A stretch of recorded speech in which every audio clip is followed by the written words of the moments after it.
Let's form this just planted apple Sierra Beauty into a modified central leader. But before that, let me just critique the tree that I bought. It had a good root system, trust me. It has pretty good height, about 5 feet tall. It has quite a number of branches. They're reasonable to very good in their length, a little shy, a little skinny in their caliper or width.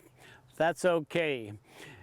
We're going to make them strong and long by pruning them back or heading them back quite a bit, probably 50% or more of their existing length. So for the modified central leader, I want X number of branches in a tier or whorl, and then I can grow the tree up taller and create a second tier a couple years down the line. In this instance, I'm going to have one tier over this 5 feet or so, composed of 6 branches. They're tagged with white tape here. We'll get to them in a minute. And it's kind of a ascending or spiraling tier.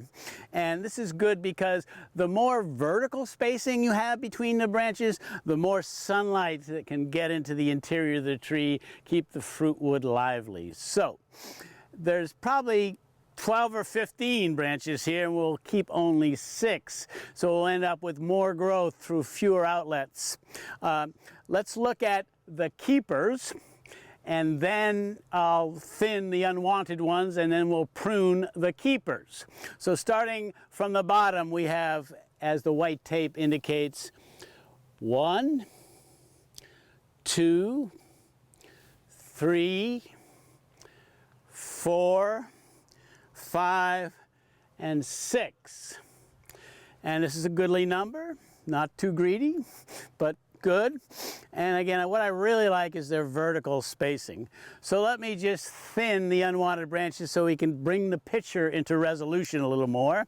So anything unwanted is simply removed at its base, at its point of origin here.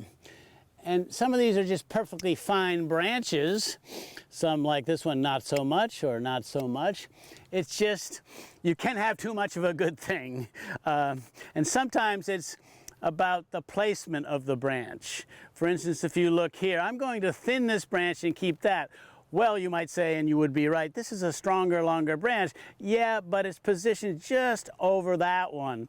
And one of the rules, as it were, is that you do not want a branch over a branch within a couple, 3 feet.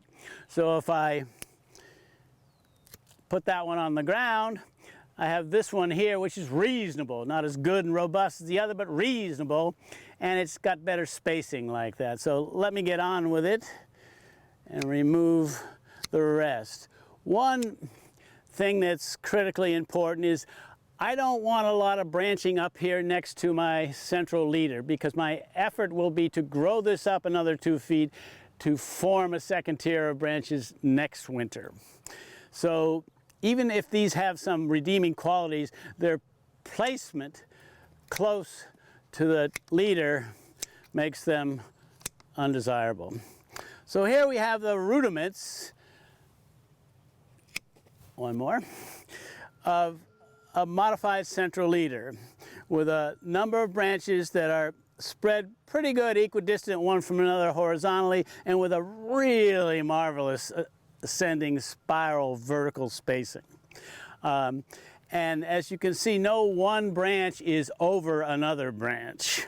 So now I'm going to address them from the top to the bottom for pruning. As I said, the harder you cut back or head back a branch in the winter, the longer and stronger the growth in the summer. One remedy for, as I mentioned, the slightly skinny branches we have on this tree this year is to prune it back hard. You get growth, yeah, but you also get thickening of the branch. So, and then you should remember that the direction of the bud that you prune to will be the direction of the resumption of growth. Generally, you want an outward and upward orientation. So I'm going to come down this branch, and I have a bud here that I'm going to cut to. I'm going to come down this branch, and similarly, I have a bud here that I'm going to cut to. I'm going to come down this branch. What did I say about rinse and repeat? So on we go. And one more.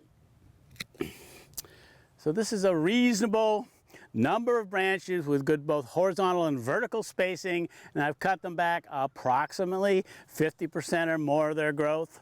Now I'm going to treat the central leader, the trunk, the central axis here, and I want to stimulate it to grow up, as I said, a couple feet, and form a second tier which will select the primary branches on next year. And I'm going to just prune it back here to a bud in this direction.